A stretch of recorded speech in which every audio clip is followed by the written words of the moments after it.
Hello students, welcome to Eltex classes.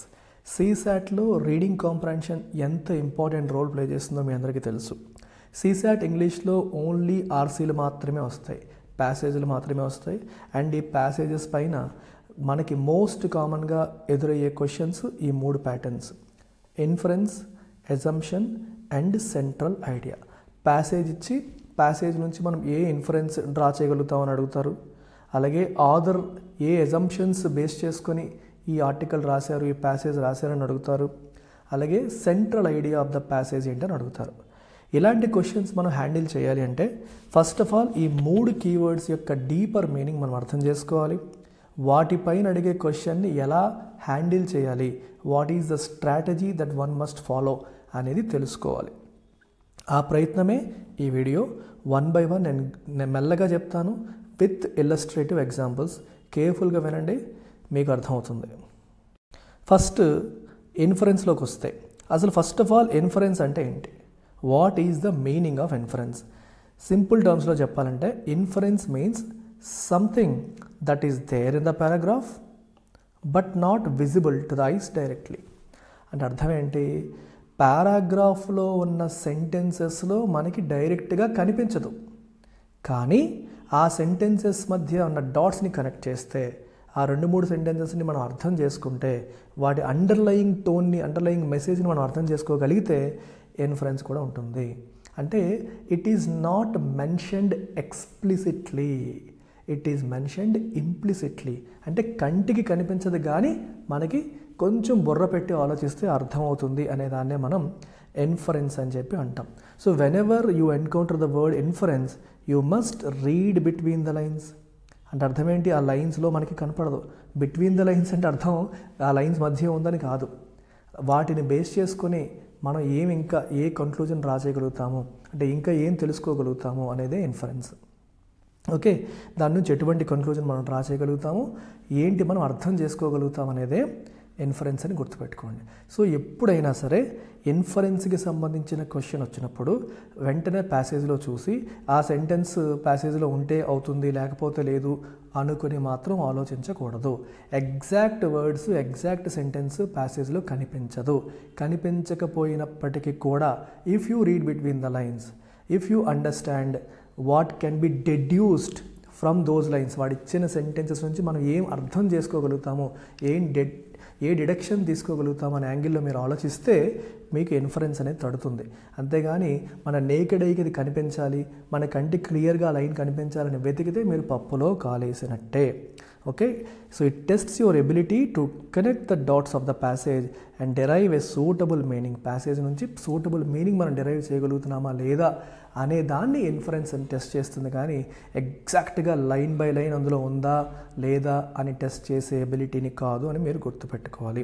అందుకే ఇన్ఫరెన్స్కి సంబంధించిన question ఎప్పుడు వచ్చినా సరే never try to find the exact lines in the paragraph.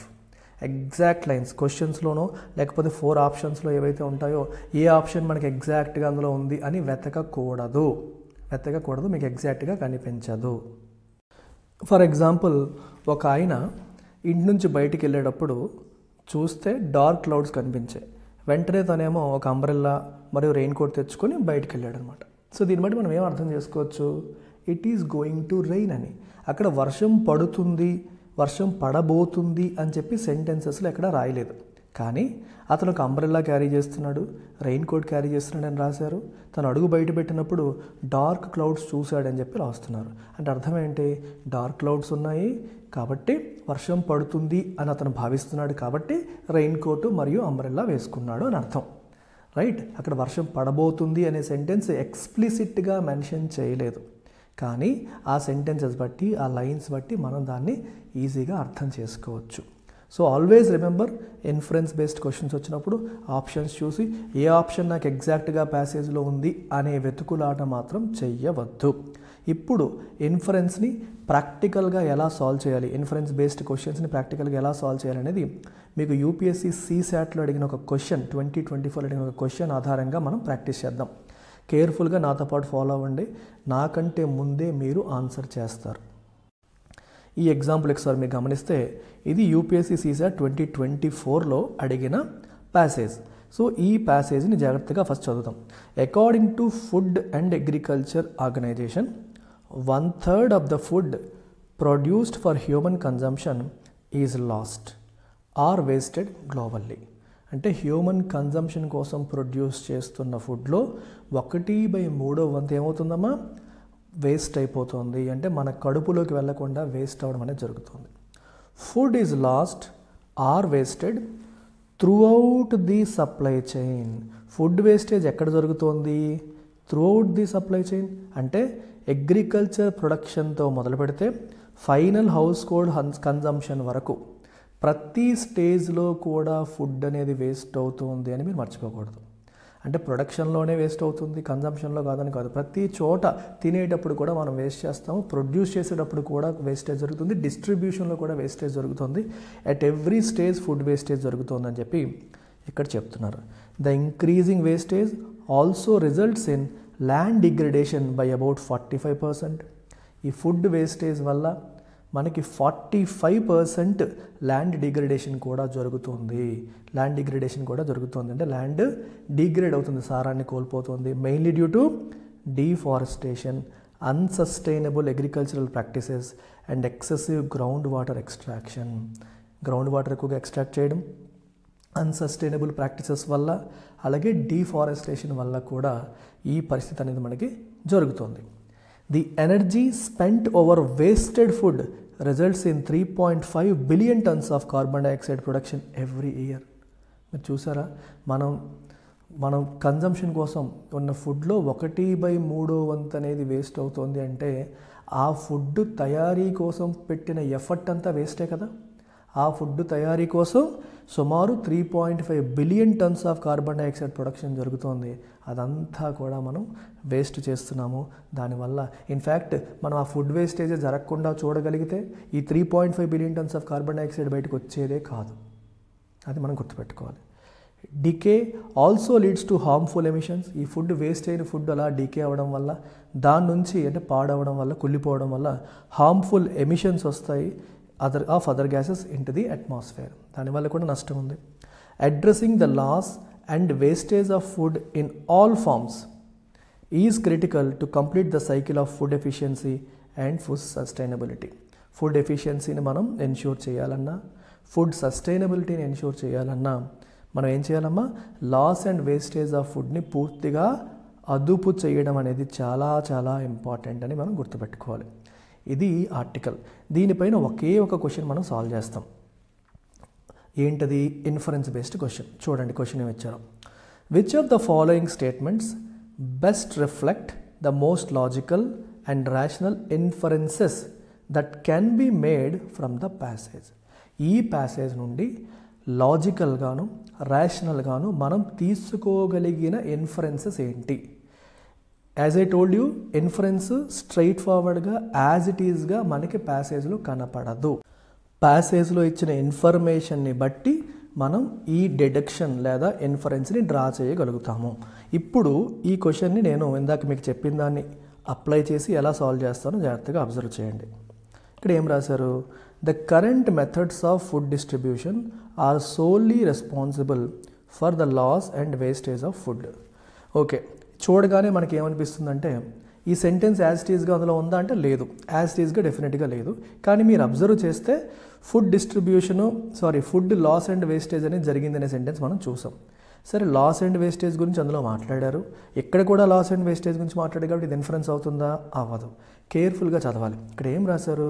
Current methods of food distribution are solely అంటే అర్థం ఏంటి? అవి మాత్రమే, ఫుడ్ డిస్ట్రిబ్యూషన్ మెథడ్స్ మాత్రమే లాస్ అండ్ వేస్టేజ్కి కారణం అని రాశారు. కాకపోతే మీరు ఒకసారి జాగ్రత్తగా అర్థం చేసుకుంటే ఇక్కడ ఏం రాశారు? Food is lost or wasted throughout the supply chain. Throughout the supply chain food waste అవుతుందని రాశారు. అంటే ఇనీషియల్ అగ్రికల్చరల్ ప్రొడక్షన్ నుంచి ఫైనల్ హౌస్ హోల్డ్ కన్జంప్షన్ వరకు. అంటే అర్థం ఏంటి? ఓన్లీ డిస్ట్రిబ్యూషన్లోనే కాదు, ప్రొడక్షన్లోనూ లాస్ ఉంది మరియు ఫైనల్ కన్జంప్షన్లో కూడా లాస్ ఉంది అని మనకి క్లియర్గా కనిపిస్తుంది.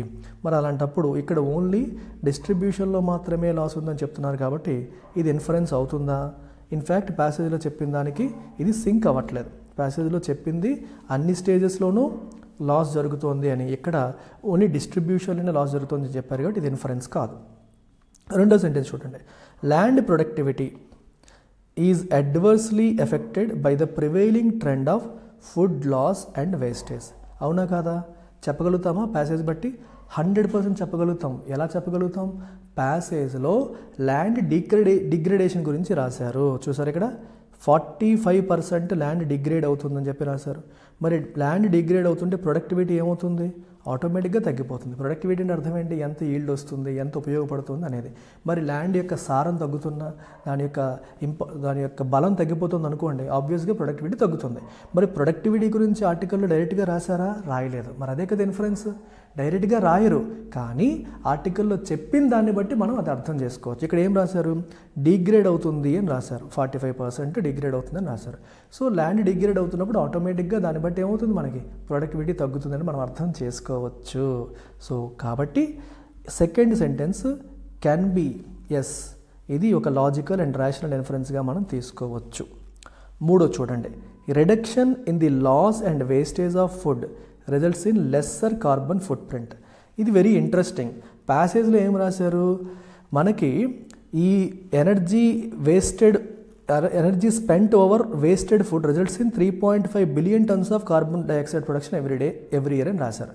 అంటే ఈ వేస్టెడ్ ఫుడ్ కోసం మనం స్పెండ్ చేసిన ఎనర్జీ వల్ల 3.5 billion tons of carbon dioxide బయటకు వస్తుంది అంటున్నారు. సో దాన్ని బట్టి మనం ఏం చెప్పొచ్చు? ఆ వేస్టేజ్ తగ్గితే కార్బన్ డైఆక్సైడ్ ఎమిషన్స్ కూడా తగ్గుతాయని చెప్పొచ్చా? 100% చెప్పొచ్చు. అది క్లియర్గా అందులో రాశారా? రాయలేదు. కానీ మనం మన బుర్ర ఉపయోగిస్తే మనం చెప్పగలుగుతాం.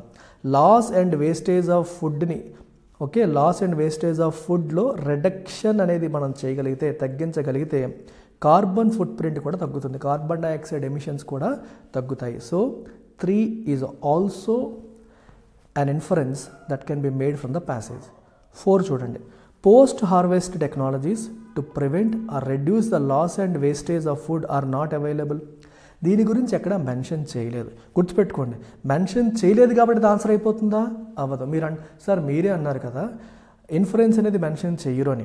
ఇన్ఫరెన్స్ అనేది మెన్షన్ చేయకపోవచ్చు, కానీ మెన్షన్ చేయని ప్రతిదీ ఇన్ఫరెన్స్ అవ్వదు కదా. అది ఇన్ఫరెన్స్ అనేది మెన్షన్ చేయరు, అర్థమైంది, కరెక్టే. కానీ ప్యాసేజ్లో ఇచ్చిన ఇన్ఫర్మేషన్ దానికి లింక్ ఉండాలి, దాన్ని బట్టి మనం ఇది డ్రా చేయగలగాలి. కానీ ప్యాసేజ్లో ఇచ్చిన ఏ సెంటెన్స్ చూసినా సరే పోస్ట్ హార్వెస్ట్ టెక్నాలజీస్ అవైలబుల్గా ఉన్నాయనో లేకపోతే లేదనో మనకి తెలీదు, అక్కడెక్కడ రాయలేదు. అన్ని స్టేజెస్లోనూ వేస్టేజ్ జరుగుతుందని చెప్పారు, కానీ పలానా టెక్నాలజీ ఉందనో లేదనో చెప్పడానికి అవైలబుల్ ఎనఫ్ ఇన్ఫర్మేషన్ అనేది ప్యాసేజ్లో లేదు. So can we draw this conclusion, can we draw this inference? Absolutely no, you can't draw this. ఇది కరెక్ట్ అని చెప్పలేము, తప్పని చెప్పలేము. సో మనం ఆ ఇన్ఫరెన్స్ని డ్రా చేయలేం. మరి ఆన్సర్ ఏంటి? 2 and 3 ఓన్లీ. ఓకే, ఇంతకంటే ఫాస్ట్గా చేయొచ్చా? చేయొచ్చు. ఆప్షన్స్ ఎలిమినేట్ చేయడం ద్వారా చేయొచ్చు. ఎందుకంటే ఎప్పుడైతే మనకి ఒకటి ఆన్సర్ కాదు అని తెలిసిందో, ఇది తప్పు అని ఎప్పుడు తెలిసిందో 1 ఉన్న ప్రతి ఆప్షన్ ఎగిరిపోతుంది. సో డైరెక్ట్గా ఇది పెట్టేయచ్చు. నేనైతే ఎగ్జామ్లో పెట్టేస్తాను, కానీ సమస్య ఎక్కడ వస్తుందంటే ఇక్కడ మీకు ఎక్స్ప్లెయిన్ చేయడం నా బాధ్యత. ప్రతి సెంటెన్స్ని, ప్రతి ఆప్షన్ని ఎందుకు అవును ఎందుకు కాదు చెప్పాలని అనుకుంటున్నాను కాబట్టి చెప్పాను. కానీ ఎగ్జామ్లో అయితే నేను ఎలిమినేషన్ టెక్నిక్ వాడతాను.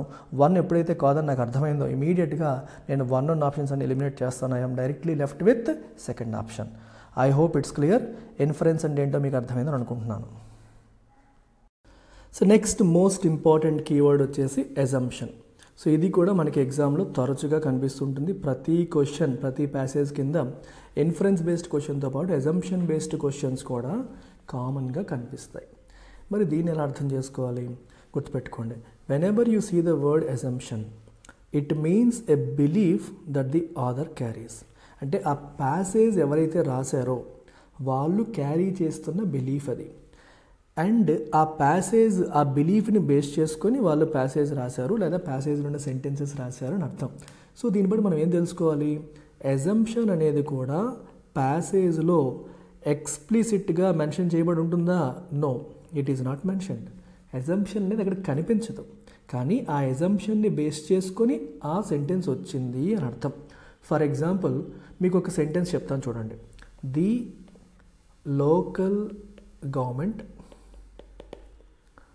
plans to build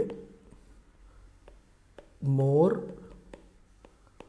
public parks to improve the physical and mental health of residents. Okay, ఇది ఒక సెంటెన్స్ ఇచ్చాను. ఈ సెంటెన్స్ బట్టి మనం ఏం అర్థం చేసుకోవచ్చు? The local government plans to build more public parks to improve the physical and mental health of residents యొక్క ఫిజికల్ మరియు మెంటల్ హెల్త్ని ఇంప్రూవ్ చేయడానికి పబ్లిక్ పార్క్స్ ఎక్కువగా బిల్డ్ చేయాలని లోకల్ గవర్నమెంట్ అనుకుంటోంది అని. మరి దీని వెనకాలన్న ఎజంప్షన్ ఏంటి ఒకసారి ఆలోచించండి. అంటే దాని వెనకాలన్న ఎజంప్షన్ ఒకసారి ఆలోచించండి. ఏమై ఉంటుంది ఎజంప్షన్? మనం పబ్లిక్ పార్క్స్ ఎక్కువగా కన్స్ట్రక్ట్ చేస్తే, పబ్లిక్ పార్క్స్ అనేవి ఎక్కువగా బిల్డ్ చేసి వాటికి ప్రజలకి యాక్సెస్ అనేది కల్పిస్తే వాళ్ళు దాన్ని ఎక్కువగా యూజ్ చేస్తారు. యూజ్ చేయడం ద్వారా వాళ్ళ ఫిజికల్ మరియు మెంటల్ హెల్త్కి బెనిఫిట్ అవుతుంది అని అర్థం. అంటే ఇప్పుడు చూడండి అమ్మా, మన ఊర్లో దగ్గరలో పార్క్ ఉందనుకోండి, వాకింగ్కి వెళ్ళాలి అనుకునే వాడు కూడా ఆ పార్క్ చూసి కొంతమంది వెళ్తారు, వాళ్ళని చూసి వాళ్ళు ఎంకరేజ్ అయ్యి వాకింగ్కి వెళ్తారు. ఏమీ లేవనుకోండి, అబ్బా దూరంగా ఉంది ఏం వెళ్తాంలే అని ఎగ్గొట్టేస్తారు. సో అది ఎజంప్షన్. అంటే దగ్గరలో వాళ్ళకి అందుబాటులో ఉంటే వాళ్ళు కూడా వాళ్ళ ఫిజికల్ మెంటల్ హెల్త్ పైన ఫోకస్ చేస్తారు. అందుబాటులో పార్కు లేకపోవడం వల్ల కూడా కొన్నిసార్లు ఇప్పుడు వెళ్ళాలనుకున్నా, వాకింగ్ చేయాలనుకున్నా, హెల్త్ మీద ఫోకస్ చేయాలనుకున్నా చెయ్యలేని పరిస్థితి అనేది వస్తుంది అనేది ఇక్కడ మనకి కనిపిస్తున్న ఎజంప్షన్. ఓకేనా? ఆ పాయింట్ ఈ సెంటెన్స్లో ఉందా? లేదు. కానీ ఈ entire sentence is based on that assumption. దగ్గరలో ఉంటే వాళ్ళు వాకింగ్కి వెళ్తారు లేదా మెంటల్ హెల్త్ ఫిజికల్ హెల్త్ పైన ఫోకస్ చేస్తారని ప్రభుత్వం అనుకుంది. కాబట్టే దాన్ని బేస్ చేసుకొని వాళ్ళు ప్లాన్ చేసుకున్నారు. ఏమని? మనం ఇవన్నీ బిల్డ్ చేద్దాము, అప్పుడు వీళ్ళందరూ హెల్త్ ఇంప్రూవ్ అవుతుంది అని. సో ఇక్కడ మీరు గుర్తుపెట్టుకోవాల్సింది ఏంటంటే ఎజంప్షన్ అనేది ఎప్పుడూ కూడా ఆ సెంటెన్స్ని స్ట్రెంగ్తెన్ చేస్తుంది. సెంటెన్స్ ఏం చేస్తుందమ్మా? స్ట్రెంగ్తెన్ చేస్తుంది. స్ట్రెంగ్తెన్ చేసేది ఎజంప్షన్, వీకెన్ చేసేది ఎజంప్షన్ కాదు. వీకెన్ చేసేది ఎప్పుడు ఎజంప్షన్ కాదు, అది గుర్తుపెట్టుకోండి. ఇప్పుడు మనం దీని ఒక ఇల్లస్ట్రేటివ్ ఎగ్జాంపుల్ ద్వారా మీకు చెప్తాను. 2024 CSAT అడిగిన క్వశ్చన్ ద్వారా చెప్తాను. కేర్ఫుల్గా వినండి. స్లోగా చెప్తున్నాను సో దట్ మీ మైండ్లోకి ఇది వెళ్తుందని, ఇంకేం లేదు. చూడండి ఇక్కడ, these beliefs of the other are not mentioned in the paragraph. ఇందాక చెప్పాను, ఇన్ఫరెన్స్ లాగే ఎజంప్షన్కి సంబంధించిన అంశాలు కూడా పారాగ్రాఫ్లో క్లియర్గా మెన్షన్ చేసి ఉండవు. But you must identify them on your own. మీరే ఆలోచించి అర్థం చేసుకోవాలి, ఐడెంటిఫై చేయాలి. ఇక్కడ ఇంకొక ఎగ్జాంపుల్ ఇవ్వడం జరిగింది చూడండి. ఒలింపిక్స్లో ఇండియా గెలిచిన మెడల్స్ గురించి ఆదర్స్ రాస్తున్నారు అంటే అర్థం ఏంటి? Underlying assumption that athletes had access to training facilities. ఒలింపిక్స్లో గెలవాలంటే ట్రైనింగ్ ఫెసిలిటీస్ అనేవి కూడా అవసరమనే కదా అర్థం. అది మనం అర్థం చేసుకోవాలి. అక్కడ రాసి ఉండదు. ఓకే, వాళ్ళకి యాక్సెస్ ఉంది, ఇండియాలో కూడా ఫెసిలిటీస్ వచ్చాయి, వాటిని బేస్ చేసుకొని వీళ్ళంతా చేస్తున్నారు, వీళ్ళు ట్రైన్ అయ్యి అక్కడికి వెళ్తున్నారు అనేది మనం ఎస్యూమ్ చేసుకోవాల్సి ఉంటుంది. ఇది క్లియర్గా ప్యాసేజ్లో మెన్షన్ చేయరు, మనమే ఈ అజంప్షన్ చేయాల్సి ఉంటుంది. అయితే ఇందాక మీకు చెప్పినట్టు అజంప్షన్స్ని హ్యాండిల్ చేయడానికి, ఓకే, ఒక ఫ్లాలెస్గా తప్పు లేకుండా అజంప్షన్ని హ్యాండిల్ చేయడానికి ఒక ట్రిక్ ఏంటంటే, ఎప్పుడు గుర్తుపెట్టుకోండి, assumption should always strengthen the argument. Author యొక్క ఆర్గ్యుమెంట్ అది స్ట్రెంగ్తెన్ చేస్తుంది, అది ఎప్పుడు ఆథర్ యొక్క ఆర్గ్యుమెంట్ని వీకెన్ చేయదు. ఇందాక ఎగ్జాంపుల్ తీసుకుంటే ఇక్కడ నేను అజంప్షన్ ఏం తీసుకున్నాను? ప్రజలకి పార్కులకి యాక్సెస్ అనేది పెంచితే they will be motivated or they will be encouraged to engage in activities that benefit their physical and mental health అనేది నా అజంప్షన్. ఆ అజంప్షన్ తీసుకొని నేను ఇది రాశాను. ఇప్పుడు ఒకవేళ నేనేం చేస్తానంటే అజంప్షన్ మారుస్తాను. ఒకవేళ పార్కులు ఎక్కువగా పెట్టడం వల్ల పెట్టినప్పటికీ కూడా వాళ్ళు దాన్ని పట్టించుకోరు, ఇంట్రెస్ట్ ఉంటేనే వెళ్తారు లేకపోతే లేదు అనుకోండి, అప్పుడు ఈ పని వల్ల ఏమైనా ఉపయోగం ఉందా? మీరు పబ్లిక్ పార్క్ పెట్టినా పెట్టకపోయినా వాడికి ఇంట్రెస్ట్ ఉంటేనే ఎంగేజ్ అవుతాడు, ఇంట్రెస్ట్ లేకపోతే అవ్వడు. పబ్లిక్ పార్కులు పెట్టడం వల్ల వాళ్ళు ఎంగేజ్ అవుతారు అన్న అజంప్షన్ తప్పు అనుకోండి. పబ్లిక్ పార్క్స్ యాక్సెసిబుల్గా ఉండడం వల్ల వాళ్ళు మెంటల్ అండ్ ఫిజికల్ హెల్త్ యాక్టివిటీస్లో ఎంగేజ్ అవుతారనే అజంప్షన్ తప్పు అనుకోండి. అప్పుడు ఈ సెంటెన్స్ ఏమవుతుంది? So it plans to build more public parks to improve the physical and mental health అంటున్నాం. మరి ఇంకేముంటుంది? సెంటెన్స్లో బలం లేదు. ఎందుకని? పార్కులు ఉన్నా లేకపోయినా వాడికి ఇంట్రెస్ట్ ఉంటేనే వెళ్తాడు, లేకపోతే లేదని మనం అనుకుంటున్నాం కాబట్టి. సో ఇందాక మనం అజంప్షన్ ఎప్పుడైతే కెలికేసామో, ఒక అజంప్షన్ ఎప్పుడైతే మార్చేసామో, ఈ సెంటెన్స్ ఏమైపోయింది? వీక్ అయిపోయింది. అలా కాకుండా పబ్లిక్ పార్క్స్కి యాక్సెస్ ఉంటే వాళ్ళకి ఇంట్రెస్ట్ కలుగుతుంది అనేది అజంప్షన్ అనుకోండి, అప్పుడు ఈ సెంటెన్స్కి బలం పెరిగింది. సో అజంప్షన్ ఎప్పుడు కూడా ఆర్గ్యుమెంట్ని బలం పొందేలా చేస్తుంది. ఆర్గ్యుమెంట్కి బలం పొందేలా చేసేదే అజంప్షన్, లేకపోతే అజంప్షన్ కాదు.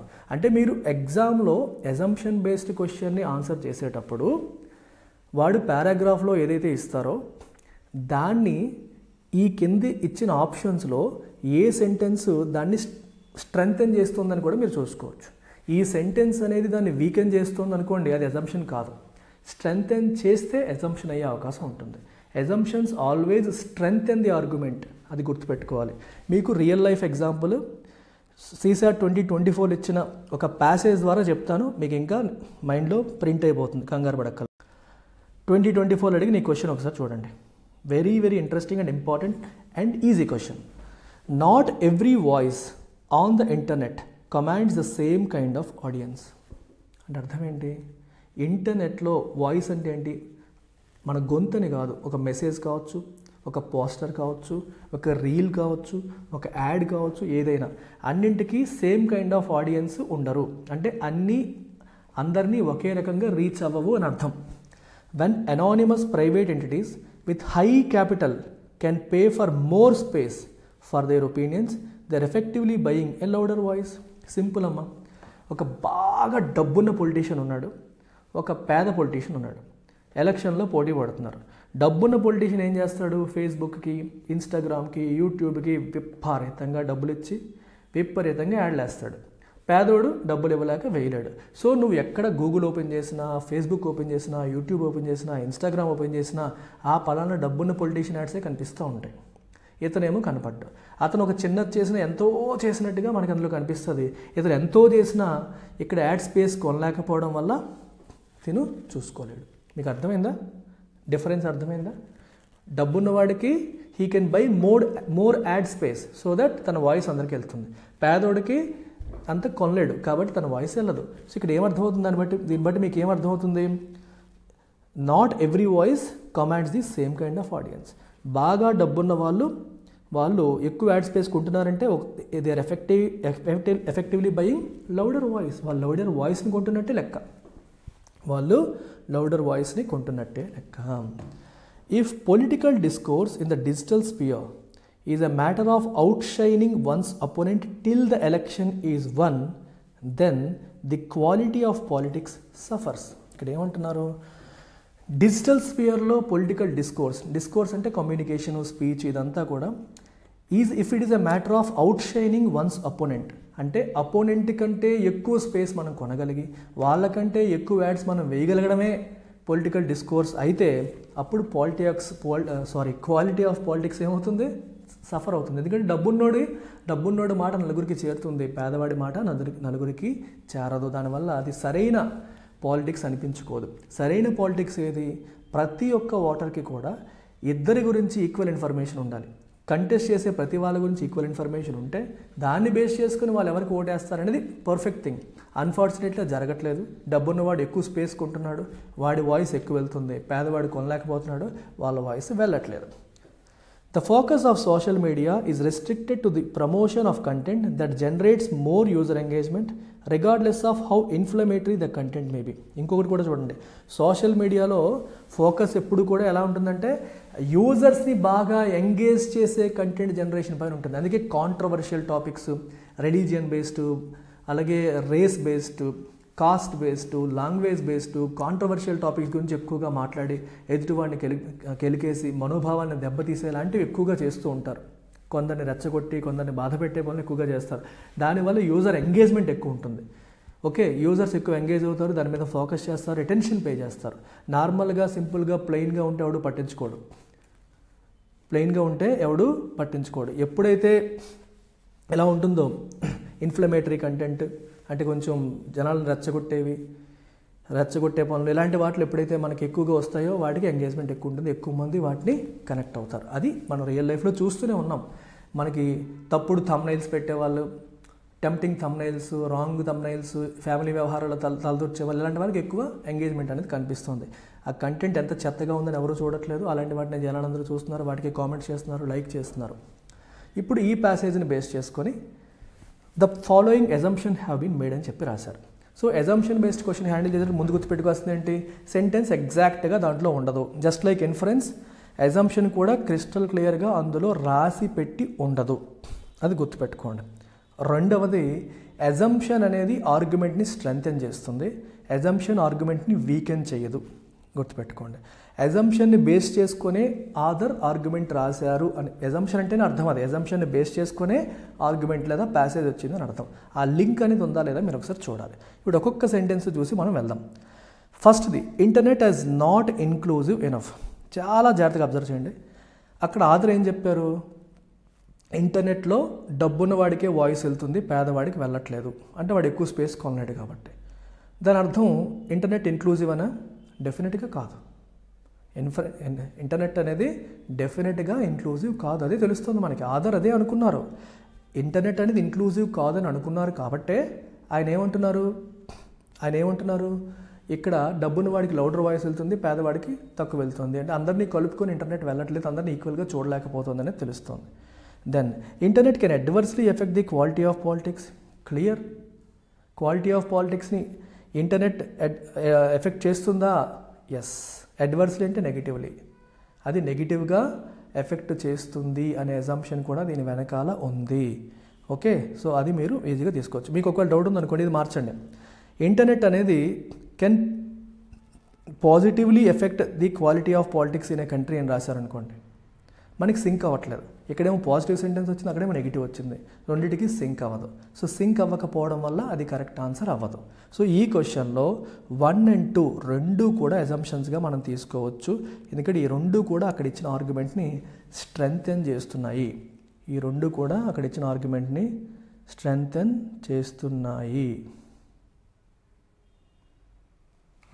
Got it? అది మనం గుర్తుపెట్టుకోవాలి. సో నెక్స్ట్ ఇంపార్టెంట్ కీవర్డ్ మనకి రీడింగ్ కాంప్రహెన్షన్లో వచ్చేది సెంట్రల్ ఐడియా. గుర్తుపెట్టుకోండి, సెంట్రల్ ఐడియా అంటే ఏంటి? సెంట్రల్ ఐడియా అనే పదం ఎప్పుడైనా కనిపిస్తే మీ కళ్ళు దేనిపైకి వెళ్ళాలమ్మా? What is the underlying theme or the main topic? అసలు మెయిన్ టాపిక్ ఏంటి, అండర్లయింగ్ థీమ్ ఏంటి, వాళ్ళు అసలు వాళ్ళు ఆదర్ చెప్పాలనుకుంటుంది ఏంటి, ఆయన చెప్పాలనుకుంటున్న మెయిన్ పాయింట్ ఏంటి అనేది మనకి సెంట్రల్ ఐడియా. అయితే సెంట్రల్ ఐడియా ఇన్ఫరెన్స్ ఒకటే అనుకోవచ్చు, కానీ రెండింటి మధ్య డిఫరెన్స్ ఉంది. ఇన్ఫరెన్స్కి సెంట్రల్ ఐడియాకి డిఫరెన్స్ ఉంది. సెంట్రల్ ఐడియా అంటే ఆదర్ ఏం చెప్పాలనుకుంటున్నారు, దేని గురించి మాట్లాడుతున్నారు. మొత్తం ప్యాసేజ్లో 4-5 సెంటెన్సులు ఉంటాయి. ఈ అన్ని సెంటెన్సుల యొక్క కోర్ ఫోకస్ ఏరియా ఏది అనేది సెంట్రల్ ఐడియా. అర్థమైందా? మరి ఇన్ఫరెన్స్లో ఏంటి? ఇన్ఫరెన్స్లో మనం ఏం చేస్తామంటే అక్కడ ఇచ్చిన సెంటెన్సెస్ని బేస్ చేసుకొని మనం ఏం డెడ్యూస్ చేసుకోవచ్చు, ఏం కంక్లూడ్ చేయొచ్చు, ఏం డ్రా చేయొచ్చు అనేది ఫోకస్ చేస్తాం. అర్థమవుతుందా? ఒక ప్యాసేజ్ నుంచి 4-5 ఇన్ఫరెన్స్లు మనం తీసుకోవచ్చు, కానీ ప్యాసేజ్కి సెంట్రల్ ఐడియా ఒకటే ఉంటుంది, కోర్ ఆస్పెక్ట్ ఒకటే ఉంటుంది. Inferences can be many more. ఇచ్చిన ప్రతి 2 సెంటెన్స్ల నుంచి మనం రకరకాల ఇన్ఫరెన్స్లు తీసుకోవచ్చు, కానీ సెంట్రల్ ఐడియా ఒక్కటే ఉంటుంది కదా. ఏదో ఒక ఆస్పెక్ట్ గురించి కదా చెప్పాలనుకుంటున్నారు, ఎన్నో ఆస్పెక్ట్స్ చెప్తారు, but most important idea is your central idea. అది గుర్తుపెట్టుకోవాలి. ఓకేనా? Very very important. ఇది చాలా, ఈ మూడింట్లోకి ఈజియెస్ట్ ఏదంటే సెంట్రల్ ఐడియానే. దీన్ని డైరెక్ట్గా నేను ఎగ్జాంపుల్ ద్వారా చెప్పేస్తాను, మీరు అస్సలు స్ట్రగుల్ అవ్వకూడదు. సెంట్రల్ ఐడియా అడిగిన క్వశ్చన్స్ ఇమీడియట్గా పెట్టండి, ఇది ఈజీగా వస్తాయి. అజంప్షన్ మూడింట్లోకి కొంచెం కష్టం, ఇన్ఫరెన్స్ పర్లేదు. సో మీరు ప్రయారిటైజ్ చేయాలనుకుంటే సెంట్రల్ ఐడియాకి టాప్ ప్రయారిటీ ఇవ్వండి, తర్వాత ఇన్ఫరెన్స్, తర్వాత అజంప్షన్స్. ప్రాక్టీస్తో అజంప్షన్స్ కూడా పక్కాగా చేయగలుగుతారు, బట్ సెంట్రల్ ఐడియా స్టార్టింగ్ నుంచే మనం కరెక్ట్గా చెప్పడానికి ఆస్కారం ఉంటుంది. మరి ఈ ప్యాసేజ్ ఒకసారి చూద్దాం. By the time children reach class 8, the bulk of them tend to be in the age range of 13 to 15 years. అంతే కదా? 8వ తరగతికి వచ్చే టైంకి మెజారిటీ ఆఫ్ దెమ్ వాళ్ళ ఏజ్ ఎంత ఉంటుంది? 13 నుంచి 15 ఏళ్ళు ఉంటుంది. కానీ మన కంట్రీలో, in our country, about a quarter of children in class 8 struggle with reading simple text. చిన్నవి టెక్స్ట్ చదవలేకపోతున్నారు. More than half are still unable to do basic arithmetic operations like divisions కూడా చేయలేని పరిస్థితుల్లో పిల్లలు ఉన్నారు. Every year about 25 million young boys and girls from elementary school move in to the life that lies for them beyond compulsory schooling. అంతే కదా, ప్రతి సంవత్సరం కూడా 25 million young boys and girls అంటే 2.5 crore పిల్లలు ఎలిమెంటరీ స్కూల్ నుంచి బయటకు వస్తారు. కంపల్సరీ స్కూలింగ్ మనకి ఎలిమెంటరీ స్కూల్ వరకు, అది దాటి బయట ప్రపంచానికి వస్తారు. They cannot enter the work force at least in the organise sector till they are 18 ఏళ్ళు వచ్చేంత వరకు ఆర్గనైజ్డ్ సెక్టార్లు అంటే ఫార్మల్ సెక్టార్లో వాళ్ళు ఎంటర్ కాలేరు. For many families these children are the first from their families even to get this far in school. చాలా ఫ్యామిలీస్లో parents illiterate ఉంటారు, అంటే వాళ్ళ తరతరాలుగా వాళ్ళ తరంలో ఎవరూ చదువుకోలేదు, వీళ్ళే మొట్టమొదటిసారి చదువుకొని అట్లీస్ట్ అంతవరకు వచ్చిన వాళ్ళు చాలా ఎక్కువ మంది ఫ్యామిలీస్లో అలాంటి సినారియోస్ ఉన్నాయి. Parents and children expect that such graduates from school will go on to high school and college. So parents and children ఏం ఎక్స్పెక్ట్ చేస్తారు, స్కూల్ నుంచి ఎవరైతే గ్రాడ్యుయేట్ అయ్యి బయటకు వస్తున్నారో వాళ్ళు హై స్కూల్కి వెళ్తారు, తర్వాత కాలేజ్కి వెళ్తారని ఎక్స్పెక్ట్ చేస్తారు. Hardly anyone wants to go back to agriculture. ఎవరు అగ్రికల్చర్కి వెళ్ళాలని అనుకోరు, చదవాలని అనుకుంటారు కదా. On the other hand abilities in terms of academic competencies are far lower than they should be even based on curricular expectations of class 8. ఇక్కడ విషయం ఏంటంటే చదువుకున్న ప్రతివాడు కూడా చదువయ్యాక మళ్ళీ అగ్రికల్చర్కి వెళ్ళాలని అనుకోవట్లేదు, వర్క్ చేయాలని హై స్కూల్కి కాలేజ్కి వెళ్ళాలని అనుకుంటున్నారు. అన్ఫార్చునేట్లీ కానీ క్లాస్ 8 కరిక్యులం నుంచి వాళ్ళ నుంచి ఏం ఎక్స్పెక్ట్ చేస్తుందో దానికంటే వాళ్ళ కాంపిటెన్సీస్ అనేవి చాలా తక్కువ ఉంటున్నాయి, ఎబిలిటీస్ అనేవి చాలా తక్కువ ఉంటున్నాయి అనేది మనం గుర్తుపెట్టుకోవాలి. ఇక్కడ ఎబిలిటీస్ అనేవి చాలా తక్కువ ఉంటున్నాయి అనేది గుర్తుపెట్టుకోవాలి. ఇప్పుడు క్వశ్చన్ చూడండి, which one of the following statements best reflects the central idea conveyed by the passage. ఈ ప్యాసేజ్ ప్రధానంగా చెప్తున్న అంశాన్ని, సెంట్రల్ ఐడియాని ఏ సెంటెన్స్ రిఫ్లెక్ట్ చేస్తుంది అన్నారు. ఒక్కొక్కటి చూద్దాం. The total eradication of poverty in this country will resolve the issue of under performance of school children. Poverty eradication గురించి ఎక్కడన్నా రాశారా? రాయలేదు. ఎక్కడైనా మెన్షన్ చేశారా? చేయలేదు.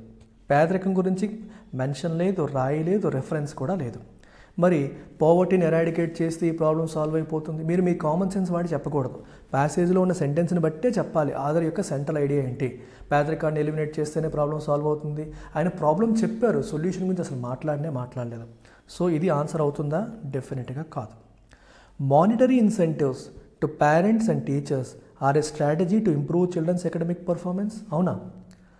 పేరెంట్స్కి టీచర్స్కి మానిటరీ ఇన్సెంటివ్స్ అంటే డబ్బులు ఇవ్వడం ద్వారా వాళ్ళ పర్ఫార్మెన్స్ని ఇంప్రూవ్ చేయొచ్చు అని చెప్పి ఇక్కడ ఉంటుంది. సెంట్రల్ ఐడియా అదా? దాని గురించి చెప్పడానికి ట్రై చేసింది ఆర్టికల్?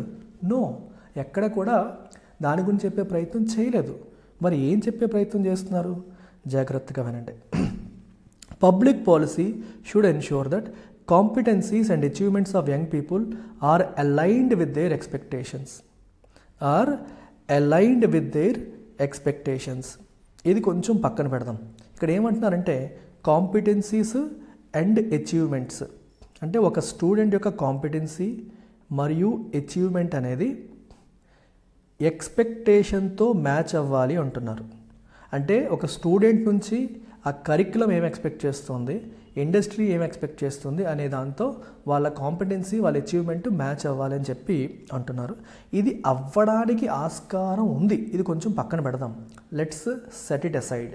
ఎస్ చెప్పొద్దు, నో చెప్పొద్దు.